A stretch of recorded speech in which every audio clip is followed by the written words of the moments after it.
Hey guys, welcome back to Magic TV. My name's Craig. It is 12 o'clock on a Sunday, which means it's time for a Q&A. Now this is where I take all the questions that you've asked over the course of the week and I try to answer them to the best of my ability. Now first of all, like I say every single week, thank you so much if you've been on any episode of anything that I've done on Magic TV, watched any video, commented, done anything. I really appreciate it. I really do.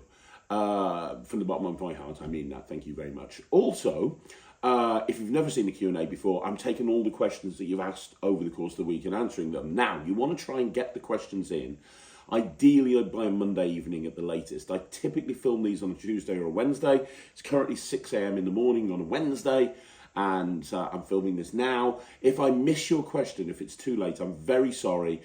Leave it down below before the Monday and I promise I will get to it next week. Also, you're getting my raw, unfiltered opinions about this.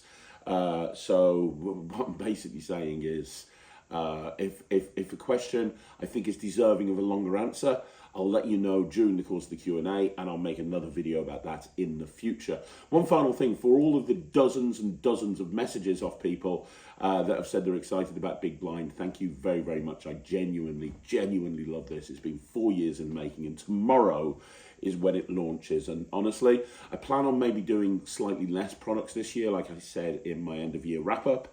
Having said that, I still think that probably Big Blind is the best thing I've ever done. So that's going to be dropping tomorrow, but, you know, forget about all of that. We're here for questions. So let's start this week's Q&A. Okay, so the first question is from Illusionist Ed Zeus, who says, I have a question, a very specific one about Blake Voigt's 6 Acro index cards. I can't find the exact place where I saw this trick, but I'm pretty sure Ryland has done this as well. My plan was to stick money on the back of all of the boards, but it's not working. I don't know if I'm allowed to talk method, but when the gimmick folds down, the money doesn't fold with it. If you remember how you did this, maybe you can help me. Yeah, I know exactly what you mean. Ryland does do this at his show. And I remember sticking the money so that it was halfway over the point where the flap comes down. So if you think about the actual board, there's a line in the middle. I put it there. And then I folded it down and I held it in place for like an hour or two, I think. I think it was about an hour or two, and then I let it go and the flap was absolutely normal. The key thing was working the money in beforehand. So in other words, I didn't want to just put the money on there flat. I wanted to create a crease in the money which would line up with the line on the flap, if that kind of makes sense. It took quite a while to do, longer than you would think. It probably took about half a day to set it up, but then it ended up looking absolutely perfect. So that's what I did. Make it, and in the UK we don't have paper money, we have plastic money. So I had to like really work that crease in to get it to look like it was folding down. But that's the key point I found. If you've got the crease in the money, and then you put it so that the crease is lined up with the flap, and then you leave it locked in position for a while, you shouldn't have a problem. At least that's what I did, and it worked really well. So it's a great trick. It's worth persevering with. Okay, so the next question is Andy Putt, who says, hey Craig, sorry about the 7 paragraphs last week. No problem at all. Thanks for clear answers. I saw that the 30-minute open stage spots for this season are full, but I'm planning to visit one for scouting about the stage and how big it is, so I know what the distance between me and the audience is. Very good idea. Then I can make a good 30-minute act for the next theatre season. Sounds good. Right, your question. Can you suggest some things about giving magic a theme? Let's say you do a gig for a cigar company. I was thinking things like rum combined in the real world with cigars. So maybe combine those things. What would you do? Okay, so when I'm working with a theme, I get what the theme is. And the first thing that I do is I look at my existing repertoire or the tricks that I have accessible to me, and I will try to make those tricks fit within that theme presentationally.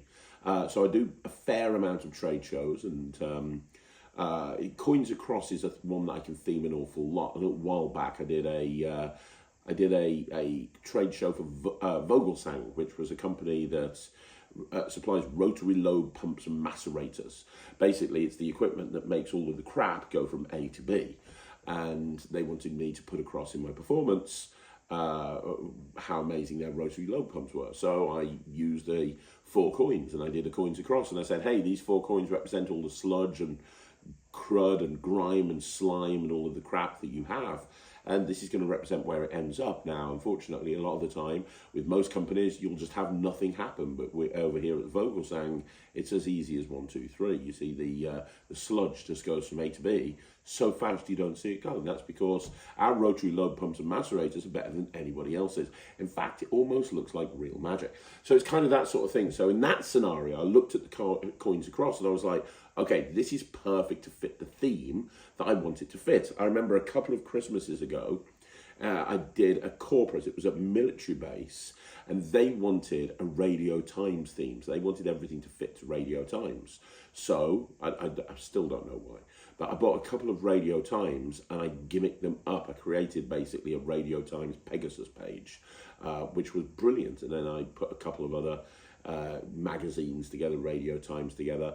Digital force bag is a great thing to help theme anything, because you can create lists on almost anything. And also, if you know my routine from the Mirage deck project, where you've got like somebody who thinks of a film from the top 25 films of all time, and you can tell them the film they're thinking of because it's predicted by written down on the back of a card in the deck.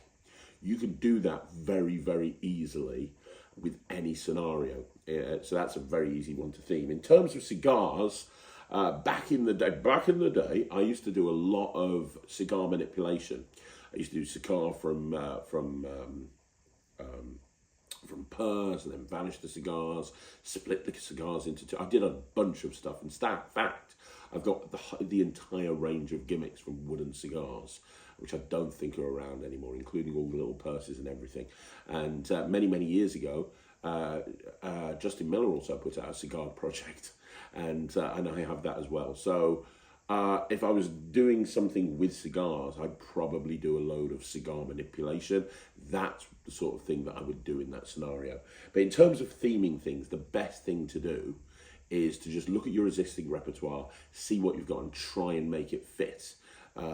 Because a lot of the time, if you're being asked to theme something, it's normally coming up fairly soon, so you're not really going to have time to buy something new and learn it. So having the ability to take existing props and adapt them, which is why things like digital force bag are so good, because that is basically your utility device, means that you're probably not going to have much of a problem.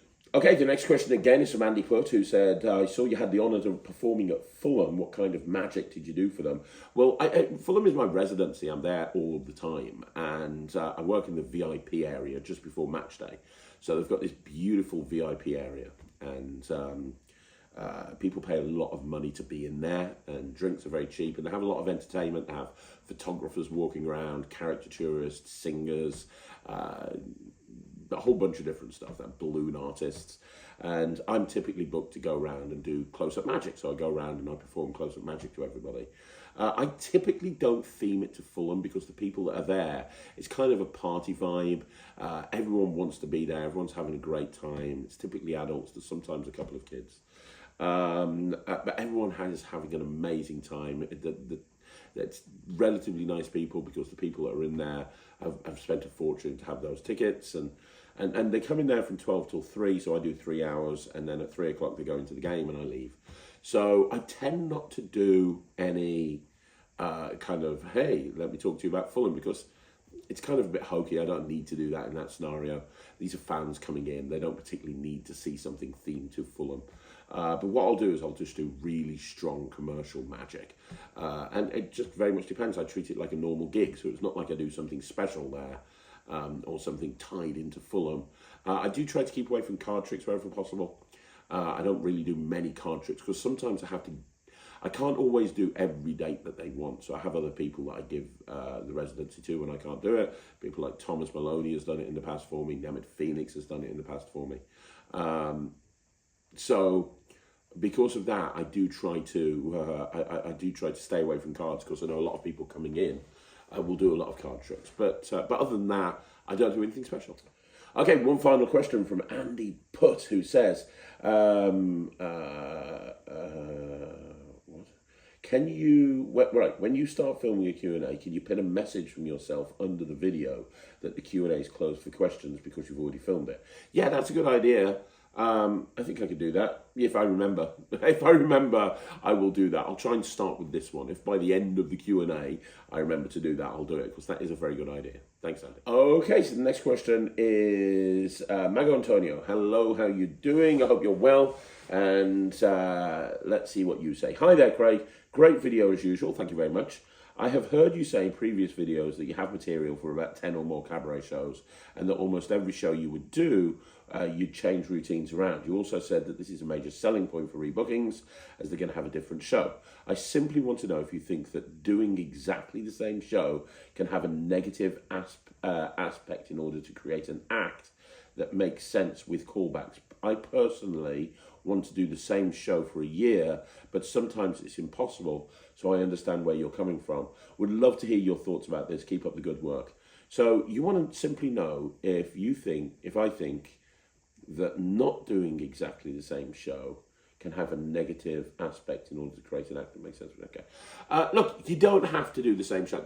You don't have to do that at all. There are so many magicians. In fact, I'm probably in the extreme minority.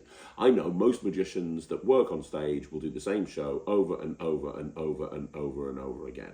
And there's nothing wrong with that. If you're getting booked by different clients every single time, there is absolutely nothing wrong with that. In fact, there is an argument to say, even if you're getting rebooked by the same client, doing the same show over and over again isn't too much of an issue. The reason I try to change things around, there's a couple of reasons. One, I kind of get bored doing the same stuff. If I have to do the same things, it's why I create so much magic. It's because I'm always thinking about the next thing. Like, people say to me, what's the trick that you're most excited about? Well, it's the one that I'm working on right now. It's the one that I'm developing right now. I'm currently working on a packet trick, and I think it's the best packet trick ever. I've been working on it for 6 weeks. It's not doing what it's meant to do, and that's the most exciting thing for me right now, because I want to make that trick work. Is that going to be the best trick ultimately I've ever created or I've ever performed? No, but in this moment right now it is.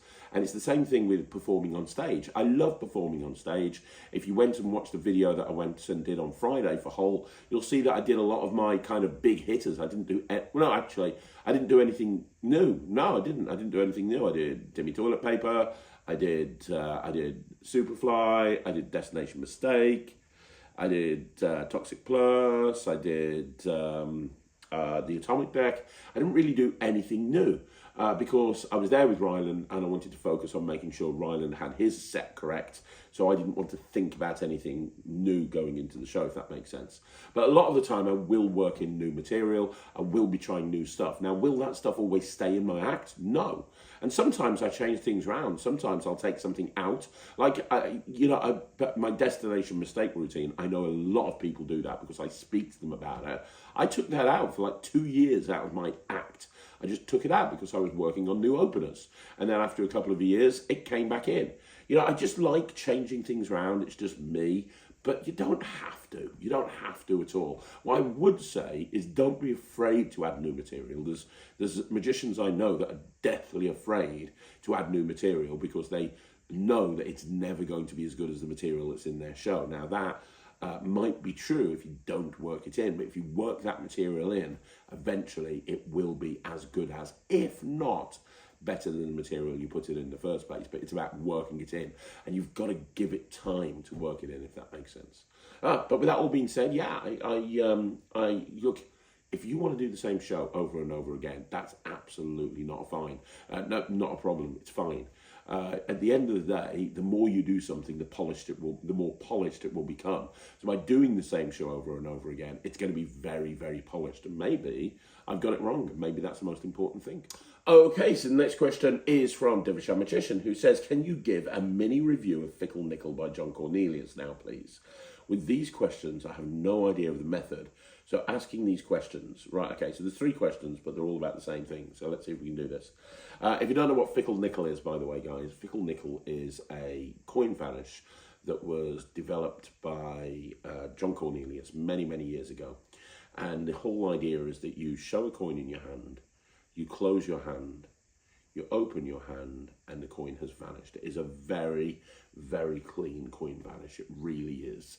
And it's been used for years. You know, a lot of people that have gone on TV have used this vanish. It just looks like real magic. So, what do you want to know about this, Debbie? Can it be done with a borrowed coin? Not really, no. I don't think it can. The coin that you use is set up, and I'm not going to say what the gimmick is.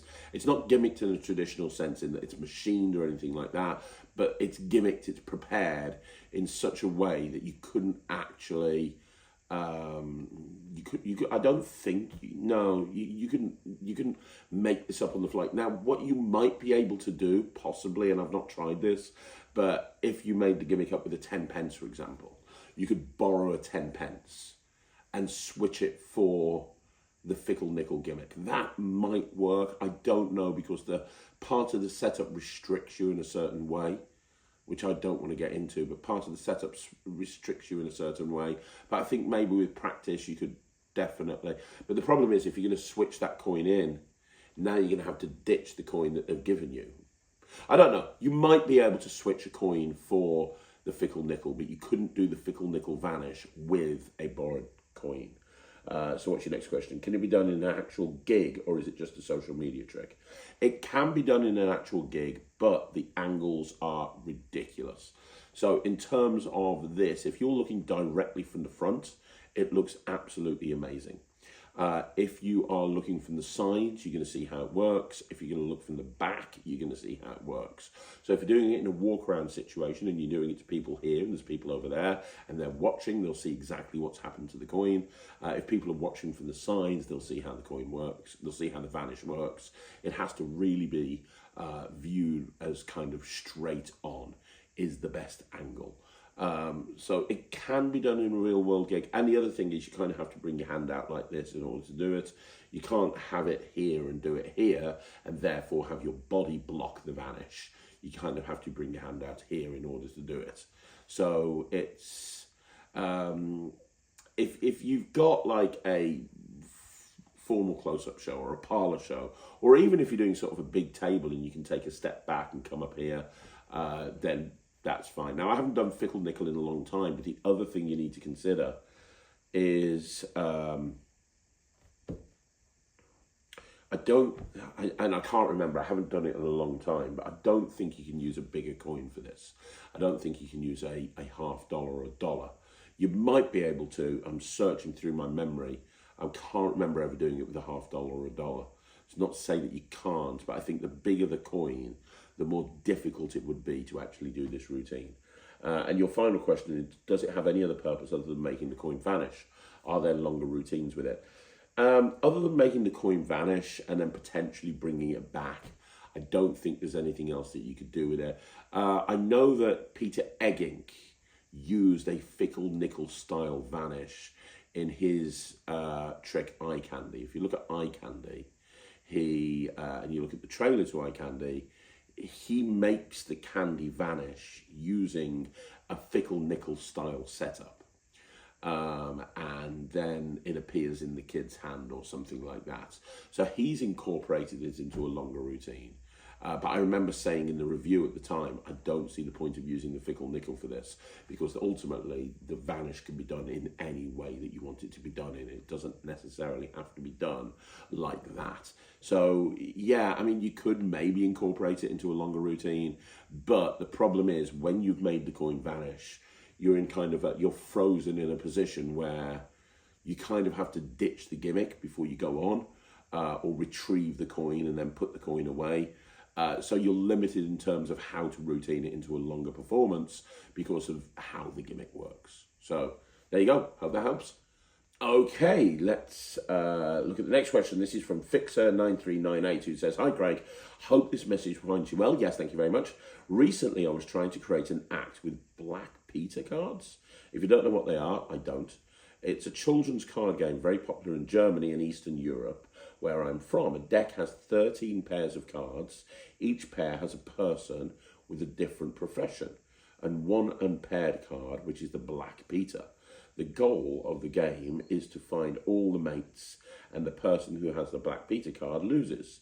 So far, I would start with a few forces of Black Peter to a spectator, then do a card at any number to find the Black Peter, then will the Jacks match with 5 random pairs at the end, an ESP matchup with 5 pairs. Do you have any other suggestions with tricks that would work well with these cards?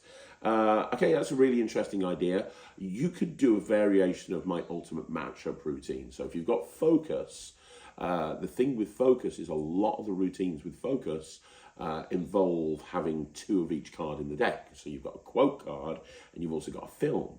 And because of that, I do a lot of routines that involve matchups. There's a continuous do as I do by Wayne Dobson that I teach. That would work really well with this. You've got an ultimate matchup routine again by myself, which is really good. So have a look at some of the routines on focus, because some of them would fit this perfectly. The other thing that I would suggest is you have a look at my heroes and villains deck, because that is in essence what you're describing here. It's a hero and a villain, and they're paired together, right? And I teach a lot of routines that use the stay stack principle. You know, Phil Goldstein, Max Maven, put a lot of work into the stay stack principle in a book called Redivider, and he had some fantastic techniques to actually create pairs of cards from a deck, and I hypothesize that you can actually take those and use them with a heroes and villains deck and be able to achieve the same sort of thing, but with a logical pairing of cards. Now, you could also do the same thing with what you've got here, because the same principles would work. And the nice thing about using stay stack is it doesn't have to be a full deck. It can be a limited amount of cards. And once you get your head around how stay stack works, it means that you'll be able to do it with the entire deck. The other thing that you might want to consider, and I also teach this on Focus and on Heroes and Villains, is you could do, no, I didn't teach it on Focus. So on Heroes and Villains, I teach, what do you call it? Oh my gosh, it's one of my favourite tricks of all time. Aronson Shuffleboard, by Aronson, Simon Aronson. And, you know, that might work with what you're doing. So you can predict after the spectator shuffles who's got the Black Peter card, how many pairs there are. You can predict absolutely everything. So a lot of my work on this matching plot is in Focus and Heroes and Villains, so it might be worthwhile having a look at those. But yeah, it sounds like a great idea. Let me know how you get on. Jukus4 says, can't wait for Big Blind. Me neither, my friend. I am absolutely so excited for people to see it. It's my favourite thing that I've done in a very, very long time. It's been my opener now since I started working with it. And it is the perfect opener. I don't want to hype it up too much because, like, it's out tomorrow. But honestly, I think that everybody that I know that performs is going to do this. Workers are going to love it because of its simplicity.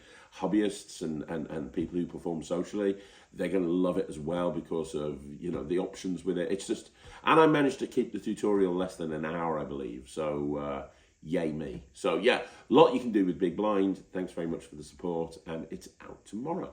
Okay, so Adrian Suter says, wow, what a fantastic review show special on Chris Philpott's Odyssey. This is the kind of English prop that I, as a German-speaking hobbyist, can easily get away with. Here's an info that might be of interest to some viewers. Chris Philpott makes 100th Monkey cards with words you choose at a very reasonable price. I did not know that. That is great to know. Thank you very much. And Craig, please interview Chris on Talk Magic. P.S. I should be angry at you because you undermined my buy less magic New Year's resolution. First of all, I'm very sorry about that. It's not the first person that says that to me. Second of all, I would love to interview Chris on Talk Magic, and I'm currently reaching out to him, so watch this space. Okay, so the next question is from Illusionist Ed Seuss, who says, hey, I'm looking for an illusion where you can make 4 people appear on stage, a band. I know I can make a huge base, but maybe you can recommend other possibilities to achieve this. Thanks, you're the best. The best way to do it is with Populate. Populate Illusion. Let's have a look. Populate Illusion. It's called Populate. There you go. Mark Parker. Populate by Mark Parker. You can actually buy the book. There's a book that taught you how to make it with plans and everything. You can buy the book for $28 from Penguin Magic. Populate by Mark Parker. It's an illusion appearance of a small crowd. This is so Populate is Parker's take on the Guy Jarrett 21-person cabinet. In this version, an elevated framework structure screened with fabric is completely shown empty and revolved 360 degrees. In an instant, the fabric is stripped away, revealing the surprise appearance of 26 people. The illusion self-contained, performed away from any backdrops, and requires no black art. A stunning and surprising appearance of a small crowd of people. The illusion is described in detail, complete with dimensions and construction notes. The apparatus required is designed to break down individual drill sections for easy transport. Printed in glorious full colour, complete with three-dimensional illustrations, and it's available to buy right now. Penguin is the first company that came up when I searched for it. Populate is the way to go for this. Now, you don't need to use 26 people, but this is an illusion that could use that you could easily produce 4 people and the equipment from very, very easily when you understand how it works. But yeah, that's the key thing with it. There's no black art, there's no pushing people in from the wings. You can literally do it in the middle of a field and it would look as good as doing it on stage. And I'm fairly sure, I might be wrong, I never spoke to him about this, but when Scott Alexander did America's Got Talent and made a choir appear, I'm pretty sure he used the Populate illusion. It looked very much like Populate. So if you want to kind of see what it looks like, if it's not Populate, it looks damn close to Populate. So if you go and look at Scott Alexander's AGT performances, you'll see in there when he makes a choir appear as part of, I think it's the final performance he did, that looks very similar to what Populate would look like. So there you go. That's that. Okay, so the next question is from Radio Man J, who says, "Hi Craig, thank you for suggesting the Penguin Partner Programme as an outlet for my magic creativity. You're more than welcome. I'm looking into it and it seems like a great suggestion. On a previous Q&A, somebody mentioned that you should upgrade the background to your videos, but I wanted to comment that I actually enjoy the aesthetic feel of your videos.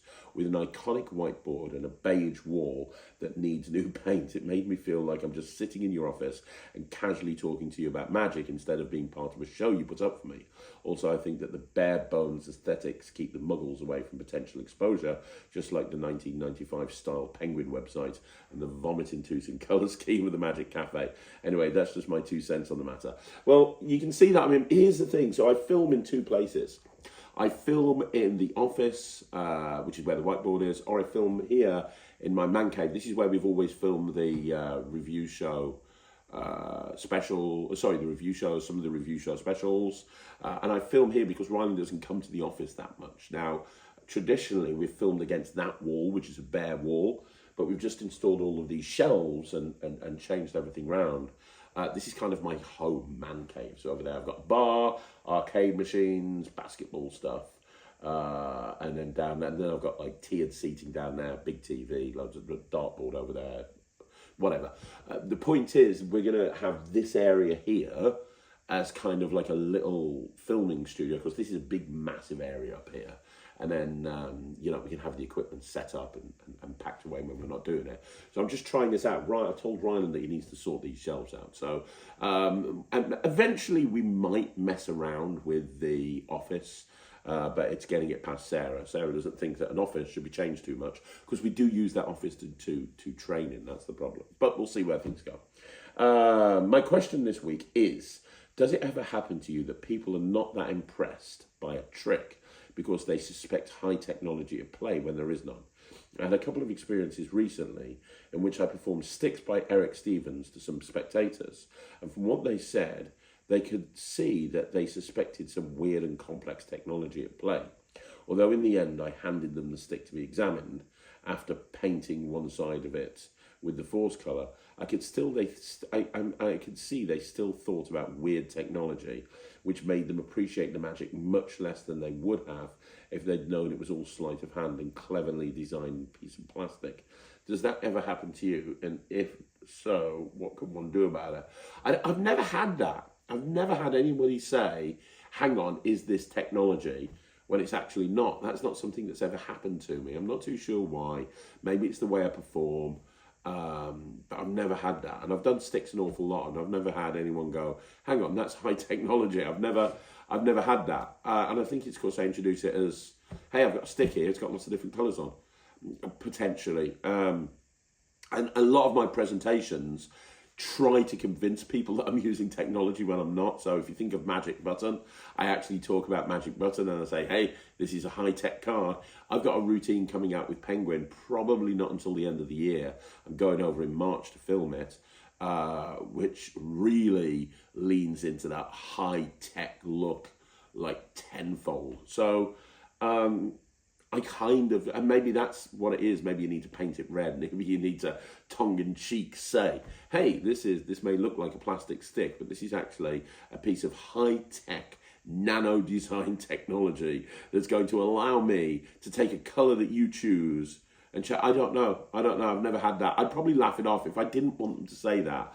I'd probably laugh it off and I'd go, yeah, you're right. Oh my, I don't know how you've done it. You know, I get lots of people trying to guess methods behind my tricks, and you know, some people will say sleight of hand. Some people will say it's a trick that I bought from a magic shop. Some people will say years of practice. You're the only person that said that this is not actually a plastic stick. Even though it looks just like a plastic stick, you're the only person that said this is a high-tech piece of equipment that allows me to do this. I mean, most people think that's stupid, right? They think that if I could go to the level of having technology at that level, I'd do something more impressive with it than taking a stick and making it change colour. But no, you guys figured out the secret.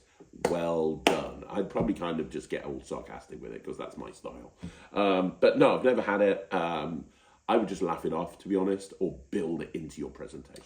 So the next question is from My Pet Creeper, who says, I've just joined the Netrix. Thank you very much. When does the live VMC happen so I can join? Well, if you go onto the main website, so you go onto Netrix.com and you click on VMCs, which is one of the tabs at the top, that's updated every single month with all of the VMCs that are happening that month. And then if you want the links to it, if you go into the community, so in the Netrix, there is a community tab on your dashboard. If you're a silver level, you've got a bronze community and a silver community. If you go into the silver community, you will see pinned to the top for that month all of the Zoom links for the VMCs that month. So you can, and it'll tell you the time of when they're going. So you can just click on that link and you can join via Zoom. And then obviously afterwards, those VMCs will be taken and put into the archive. So even if you don't watch them live, you can catch up with them later on. So yeah, you can go and get it all from there. So welcome to the Netrix. Thank you so much. And I hope that helps. Okay, so the next question is 1581 Davis, who says, hi Craig, thanks for all you do for us, you're more than welcome. A couple of questions. The effects you did on the 2024 Penguin Live Holiday Spectacular were excellent, thank you. Can you tell me their names and are they on the Netrix, please? A lot of the stuff I do is on the Netrix. So the Svengali deck one is, it's called Mentalism versus Magic. Then the thought of rising, the thought of card, the thought of triumph. Think of a card triumph. I'm not sure if that's on there or not. It might be. It might not. If it's not, and you want it on there, I can put it on there. That's not a problem. What was after that? The invisible deck handling is definitely on there. It's called close-up queuing. The transposition between the aces and the kings are on there. It's called 4x4x3. The coins and the Sharpie routine is on there. It's called a security pen. I think that's everything. The only one that's not on there are the ones with all of the different envelopes. That's not on there, and it will go on there at some point. But I wanted to put something on the Penguin Holiday Special that was completely different, even for people that were in the Netrix and had seen some of this stuff before. And the other problem is, because there's so much material on the Netrix, sometimes people miss things that might have been on there. So you know, that's. I understand where you're coming from. You know, you see a lot of this stuff and you're like, is it on the Netrix? And it absolutely is, but there's like 500-600 tricks on the Netrix. Generally, it hits the Netrix before it goes anywhere else. But yeah, there you go. Those are the names of the tricks. Okay, so the next question is from Michael Warsham, who says, I agree with the comment about the need to add a picture or something to liven up the pedestrian background in your office. Maybe you could find a poster of Houdini, Blackstone, or Doug Henning. that's the same size as a whiteboard, attach it to the back of the whiteboard, and then flip the whiteboard over when you shoot your videos. It's a good idea, but that whiteboard is massive. It might not look as big as it is on the screen, but that whiteboard is massive. It's like probably, I'd say maybe 4 foot across by 3 foot up. It's really big, and that room is where I do all of the training for all of the entertainers and stuff. That room's being used all of the time. So therein lies the problem. The problem is I don't want to destroy the room too much because that room is used for training. I'm trying to think of a different place that I can do it, because I can't do all of my videos here. If I tried to do all of my videos in this house, I would end up doing nowhere near as many videos, because when I'm here, I want to hang out with my kids. Like I'm doing this right now at 6 o'clock in the morning. I woke up at 5:30, done this at 6 o'clock in the morning because I'm going to take Ryland to Manchester today because he's doing Blue Peter. And I didn't get back from a shoot with Matthew Wright last night in Smoke and Mirrors until 2 in the morning. And then tomorrow, Thursday, I'm going back to Smoke and Mirrors to do another shoot with Mark Bennett. And then I've got to go to Wales. So if I just did all my videos here, I'd either never see my family, or I wouldn't get done what I need to get done in the office. So I have to do a percentage of them in the office. I'm trying to think of another place to do them at the moment, because I do agree I would like a nicer background. We'll figure it out. I am definitely going to be. It's something I'm working on right now. Badani says, I can't wait to get an opportunity to get gold membership. Well, it's coming soon. I'm just trying to get through January, and then we are going to announce everything. January's been a very busy month for me, and we've been short-staffed in the office because of illness. Illness has crippled us this month. But we'll, hopefully by February, we'll be back up to normal. Okay, so the next question is from Far8896, who says, Hi Craig, hope all's good with you. Yes, thank you very much. I have a question. I recently was gifted Pro Mystics Flux, and I've been trying to figure out some more interesting routines with it. I saw Ryland performing the Witch Hand and the Prediction routine in your Espionage review that gave me some ideas, but do you have any more suggestions for routines, or any sources where I can learn to make the best of this utility further? I'm actually doing a Hows and Whys at some point on Flux, because there is a lot you can actually do with it. Or not Flux, but Witch Hand magnet detection devices, of which Flux would obviously fall into that category. I'm actually doing, it's not Hows and Whys, really, it's more of a presentational ideas for the Witch Hand routine. And I've actually filmed half of it already. How we film a lot of the videos like this is we film the performances first, we get those saved into a folder, and then I script or come up with ideas for the talking section, and then we insert the performances into them. So half of it's done. The performances have been done. Now I just need to talk about each section. So I'm hoping by the end of the month, beginning of next month, it'll be that. And we'll have that up on Magic TV. But yeah, it's a video about presentational ideas with Witch Hand routine. So look out for that. And that should answer all the questions that you have. Okay, so the next question is from Anthony Povey, who says, Hi Craig, can you tell us any more about the Spectrum Sharpie that you have coming out with TCC? Yeah, so I'll be talking more about this soon, but basically it's one of my favourite plots of all time is the colour changing knives, right? And I love colour changing knives, always have. It's a routine that's very near and dear to my heart. I was just checking the time. Very near and dear to my heart. The problem is I don't really carry knives around anymore, and there's a lot of places where I can't get away with carrying knives, and it kind of looks weird when you bring knives out. So as much as I love it, I don't really do it these days as much as I could. And then Chad Long brought out Flash a few years ago, and again, that was amazing, but these days people don't really carry around those flash drives. And Spectrum Sharpie comes from a desire for a while ago when I was like sitting down, I was like, right, I really want to do colour changing knife style routines. What can I do them with? And then I was like, well, how about a Sharpie marker? The problem is Sharpies all look the same except for the caps. So you have a Sharpie, so let me just shut this down for a minute. So all Sharpie markers look the same, right? So they're all grey, they all have Sharpie on them. The only thing that differentiates them is the caps. And the problem is the caps are, you know, you can make the caps change, and people have in the past, but the problem with changing the caps is it becomes very angling, right? Because you have to, if let's say you're going to change the colour of a cap and you're going to do it using the traditional colour changing knives methodology, which is half and half cap, that becomes very angly because there's going to be a moment where red changes to blue, for example. So because of that, it becomes very angly, and I don't like angly. I like things to just work. So it took me a long time to get to the point where I got it to, which is Spectrum Sharpie.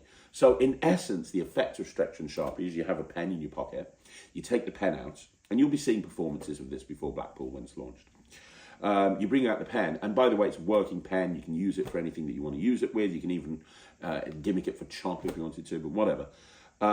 You bring a pen out, and you show it, and you say, hey, this is this Sharpie logo right here on this pen. It's copyrighted, right? So it has to look exactly the same every single time. The look of it has to look the same. The font has to look the same. The position on the Sharpie has to look the same. There's got to be two of them, one on each side. It's got to be the same color. But as a magician, if I thought, let's say, if I wanted to change this, I could just maybe touch something red, and I could make the logo turn red, and then what happens is the logo on the pen turns red, not the actual pen, not the cap. It's still a black pen, but the logo turns red, which really everybody knows what a Sharpie looks like. It's iconic, and you point out that this logo has to be copyrighted and look exactly the same way. So when the logo turns red on both sides, people are like, oh my gosh, that's so. You get a visual reaction. When you see the trailer, you'll see the reactions that people have to this. It's very, very strong. So turns red. But also there's no angles because it's just the logo, right?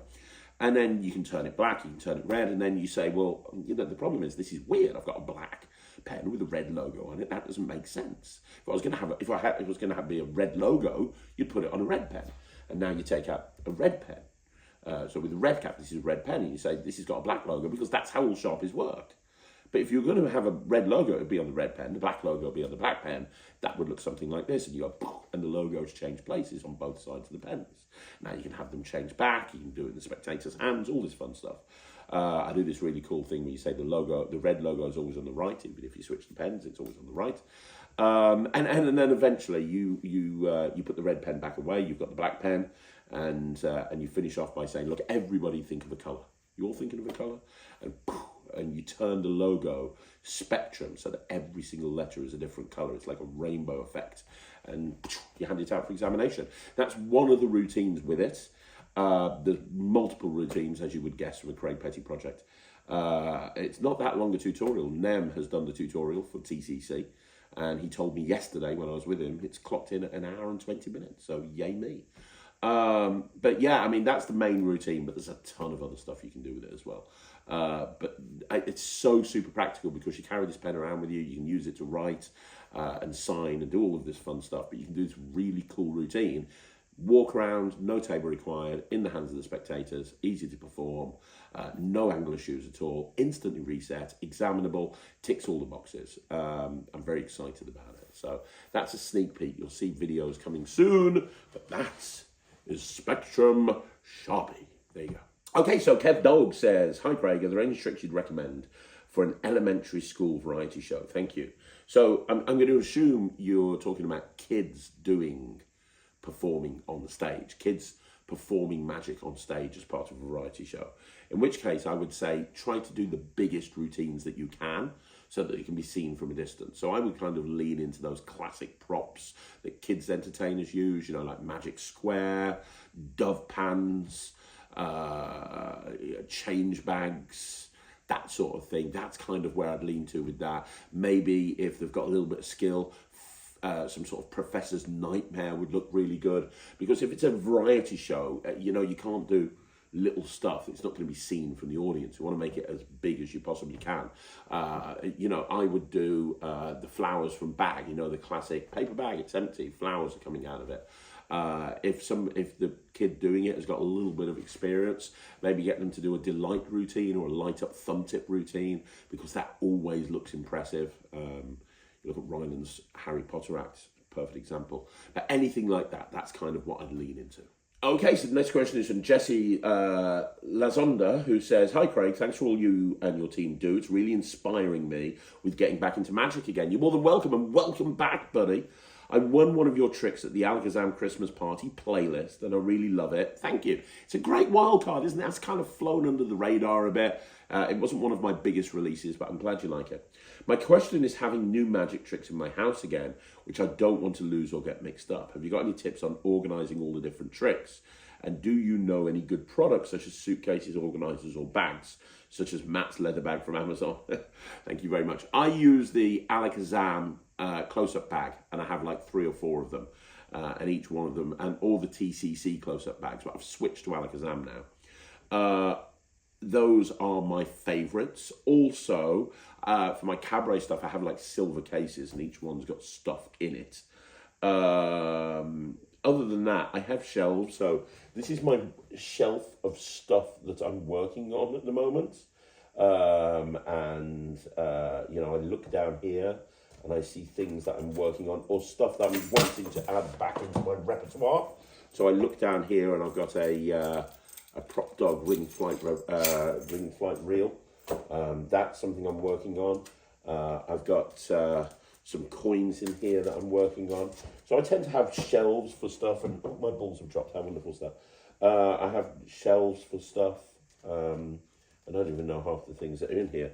I'm working on some routines for a Mullica wallet, because I'm doing Hows and Whys of Mullica. What's that? Oh, this is a Mark Leverage item that I'm bringing back, which is a ring box. This is amazing. This is a box, right? And you keep your rope in it. This is a John Allen rope. You bring your rope in it, and then you put the box down there. They can see it's empty. It really is. And then at the end of the routine, it goes into this box. It's incredible. It really is. This is a beautiful prop. This is one of my favourite props ever. I love this. Excuse me. But yeah, so anything that I'm working on, I keep on this shelf right here, or this shelf. This is Chain Breaker by Lysander, which I used to do in my act years and years and years ago, but I'm putting back into my act.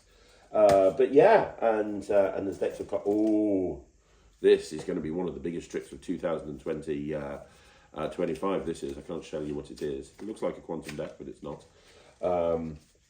Anyway, yeah, so this here is kind of the stuff that I'm working on. So I keep a shelf for things I'm working on, and everything else is organised into cases or organised into bags. And then down here, this is the stuff that we're working on for review shows. So I've got all of the review show stuff over here. Anything that we're reviewing, and we're in the middle of learning for a review show. So here we've got Missing Finger by Mario Lopez, the new Mario Lopez trick. Anything that me and Ryland are working on, we sit here, and this is where we kind of learn the stuff and watch it ready for the review show. Okay, so Ray Eden World of Magic says, hi Craig, if you're still trying to figure out how to get the US tour off the ground, let me know, and I'll get in contact with somebody who can help you. I've had a couple of emails, which I'm going to be looking at this weekend, but yes, any help would be gratefully appreciated. I'm really wanting to do this year. I'm very focused on doing this year. I love America. I love that I've got lots of people who like my material over in the States, and I really want to kind of do a lecture tour and get to meet everybody. I think that would be an absolute blast. I want to perform at the Castle. I want to perform at the Chicago Magic Lounge. I want to perform at Penguin again. I want to perform in New York. I want to do more this year. I want to do more. So yeah, any help, gratefully appreciated. Okay, so the next question is from Donald White. 6822, who says, so thankful for all you do. Just got cheetah chips and the bag reworn. Both are killer. Thank you very much. My question is, how do you use Quinta when they pick a 1, 3 or a 5? Also, how is the progress coming on your book and coin box? Can't wait to see Matt's blockhead routine. We're going to be filming more stuff with Matt next week.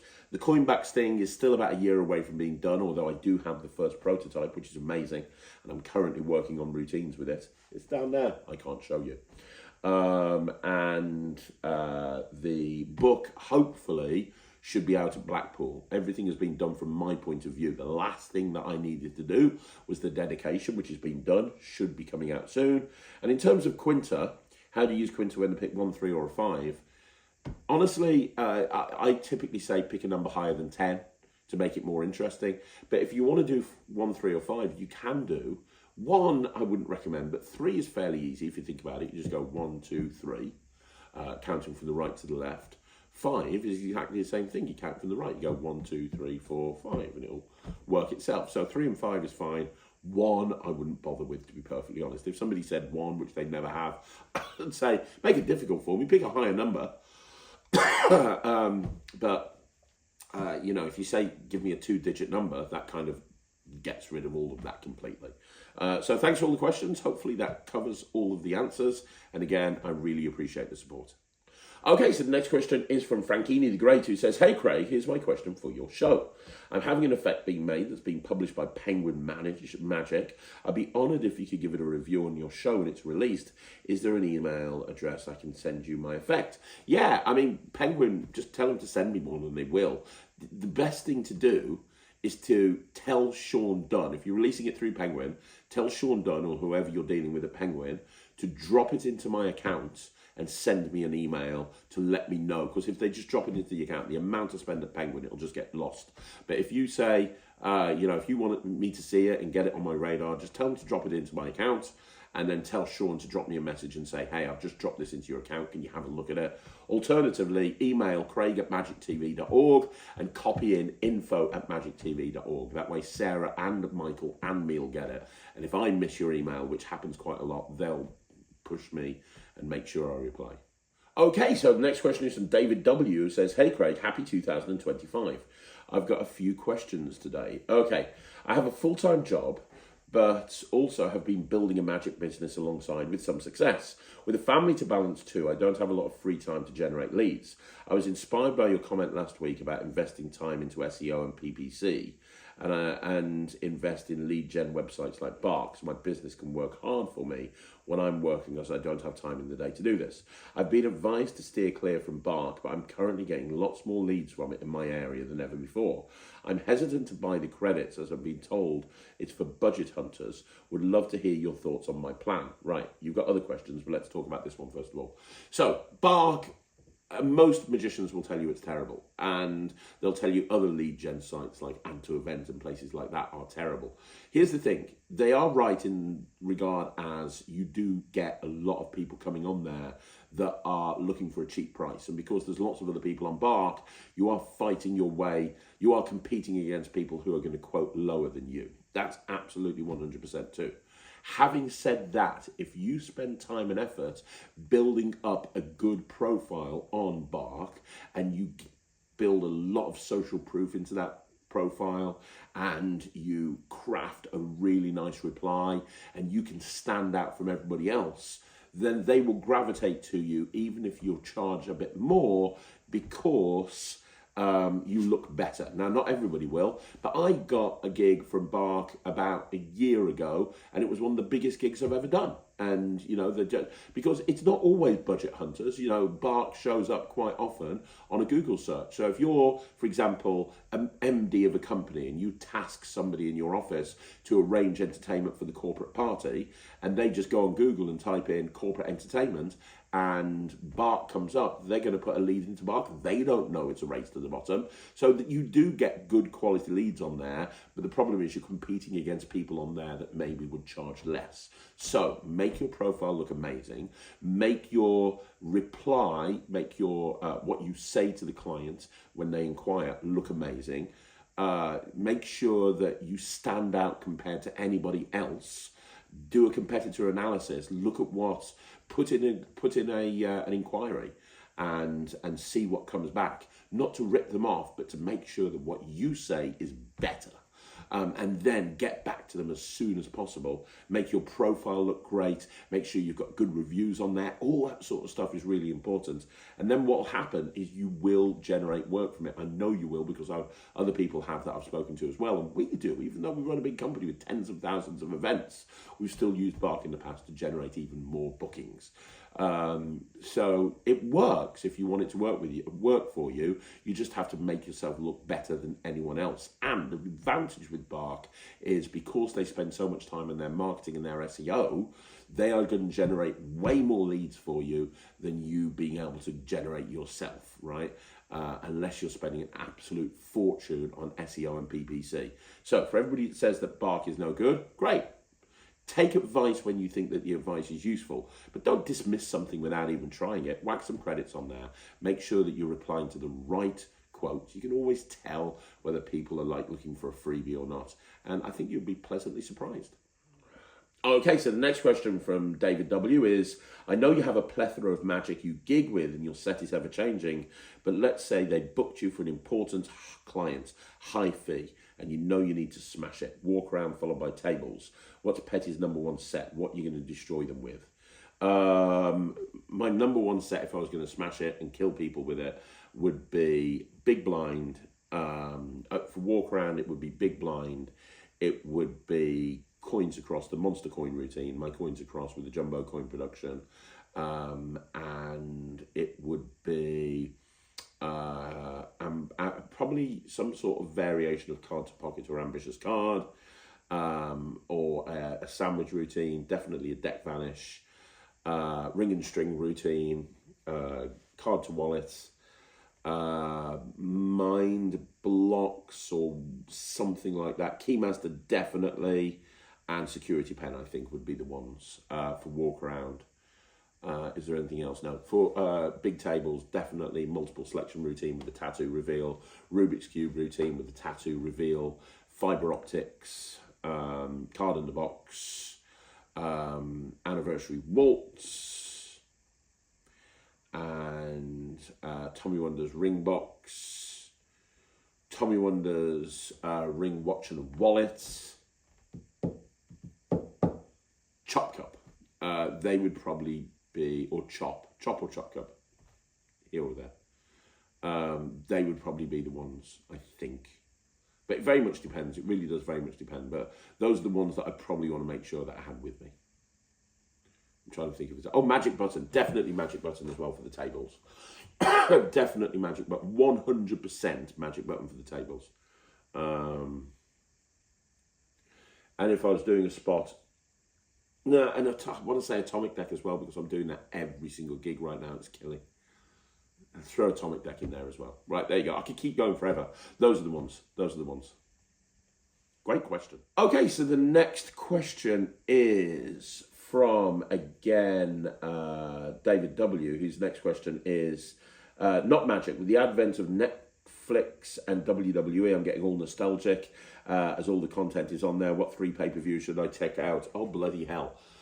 From memory, I mean, I'm old school, so WrestleMania 6 is a great pay-per-view for me. WrestleMania 19 is fantastic.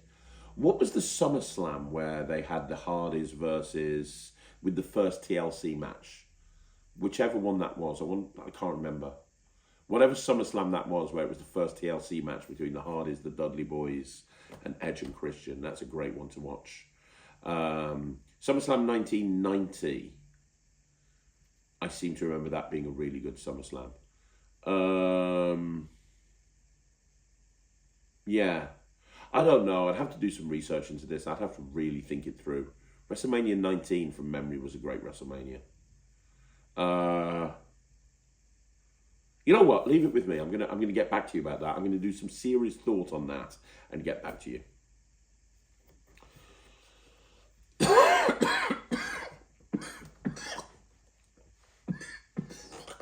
Okay, so the next question is from Division Magician, who says, what is the right way to build up relationships and introduce yourself to hotels? In December, I did about 10 gigs in new hotels.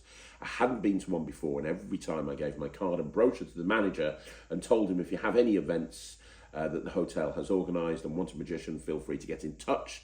One of them actually did for an event in January, but how would you have this conversation with the manager? Also, I've thought of the idea where I can tell them if you recommended me to couples who have booked weddings at your hotel or corporate heads, and they book me off the recommendation, then I can give them a commission. I haven't tried this yet, but what's your opinion on the commission idea? You've had a reply. Let me read a reply. Rinky Dinky Fretboards has replied and said, I don't normally comment on this issue because people do it to score points in a way that I can only describe as pathetic. But in this case, it is intended as a genuine favour to you. Please accept it in the spirit it's intended. If you should have anything in writing for promo purposes, I cannot stress enough the importance of checking spelling and grammar. In this case, you might want to look at commission. You wouldn't want to let that slip under the radar if you're planning to write to any prospective clients. Doesn't matter how good a magician is you are. In my opinion, you'll lose businesses and you'll come across as unprofessional. It's a shame that people are so judgmental, perhaps, but that's how it is. As for the idea itself, I'm not involved in entertainment whatsoever, but I wouldn't imagine from a business point of view that a hotel would be all that interested. For the amount of money we're probably talking, I doubt it's worth it for the admin. You may get more traction from simply offering hotel clients a discount, which I suspect the hotel would be more than happy to pass along to their clients.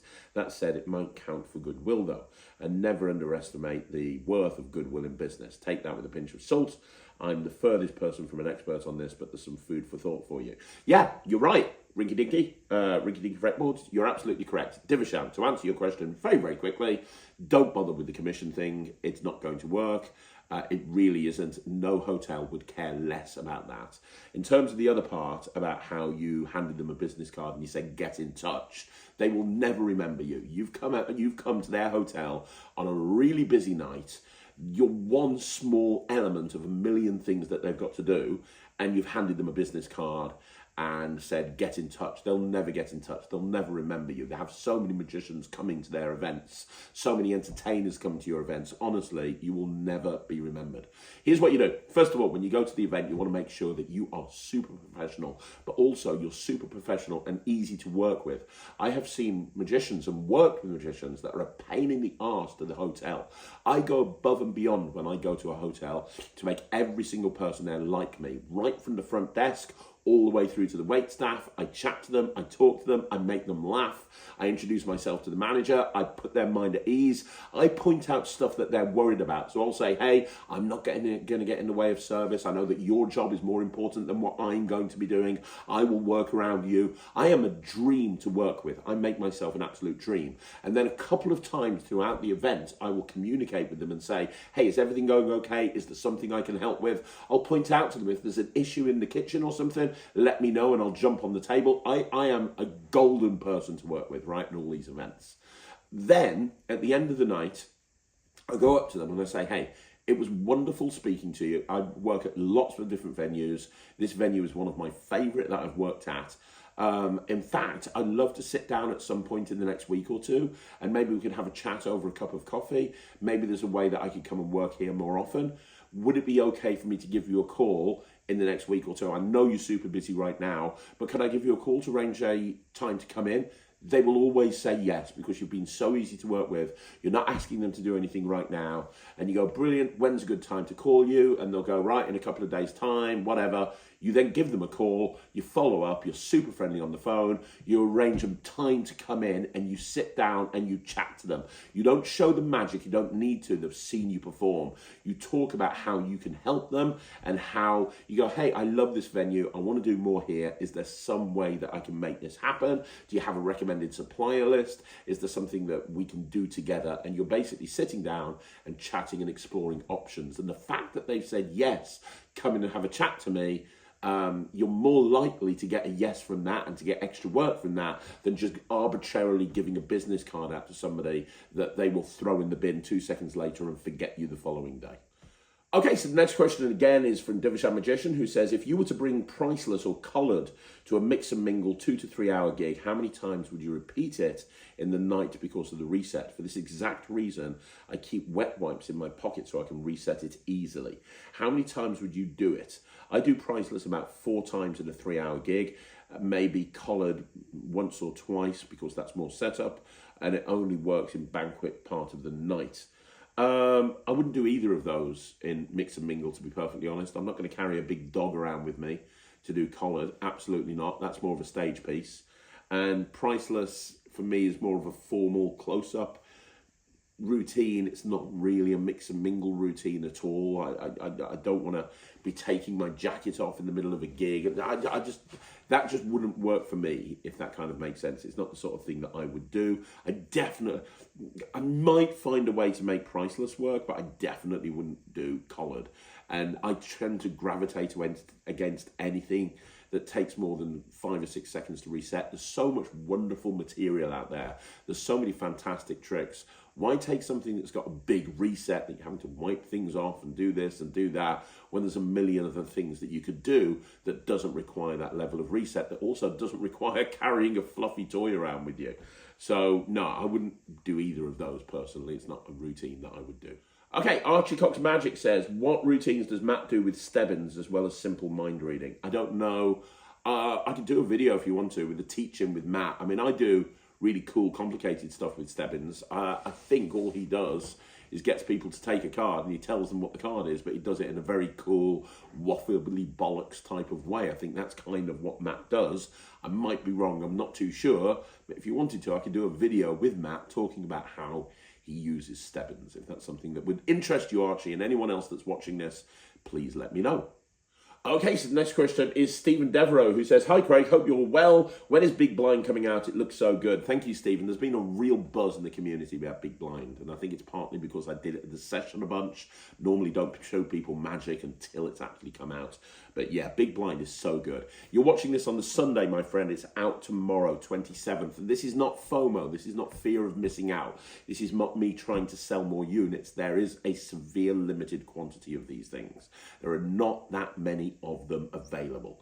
Because there's not many of them available, I don't know if stocks are going to last forever. We could be looking at another quantum deck situation here, where quantum decks sold out on pre-sale. I don't think it will be that bad, but I do think that they're going to sell out fairly quickly, and because they take 2 to 3 months to get made, it will then be a few months before another one comes in. That's not fear of loss, that's just a fact. So it's coming out on Monday. I don't know how much stock people have. Okay, so Adrian Suter says, hi Craig, thanks for the bag reborn exposure video. I'll buy it on the basis of that video because now I know it fits my style and skill level. Question, do you have any routines or ideas where the coin bag is combined with coin bag? Gaffes.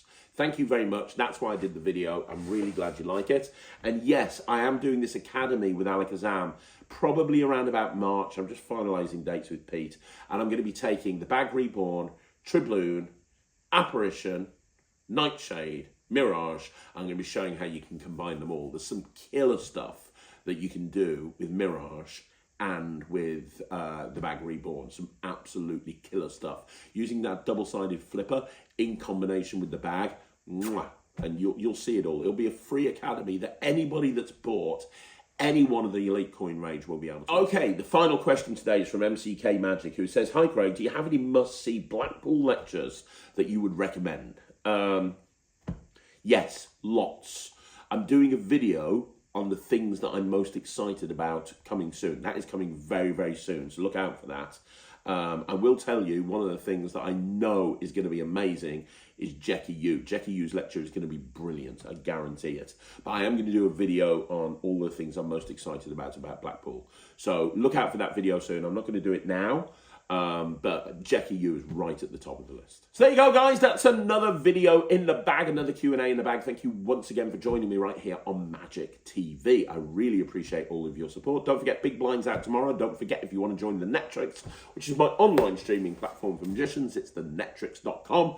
Go and get access immediately. And also, don't forget, it's 9 o'clock tonight. I have, normally when I have a review show special, I have an interview with the guys at Magic Dream, and they are talking about Mat Plus. I have actually been given a prototype version of Mat Plus. Ryland and me have been playing around with it. Ryland's actually been gigging it, and it is exciting. And this is a full-on exposure first look video where the guys at Magic Dream literally break down everything Mat Plus does. You see it working in real time on the interview, and this is phenomenal. So that's up at 9 o'clock tonight. Look out for that. Outside of that, I want to say thank you for joining me on Magic TV. Thank you for joining me on the on the Q&A. I really appreciate it. See you tomorrow. Big Blind's out at your favourite Magic dealer. Outside of that, my name's Craig, and this is Magic TV.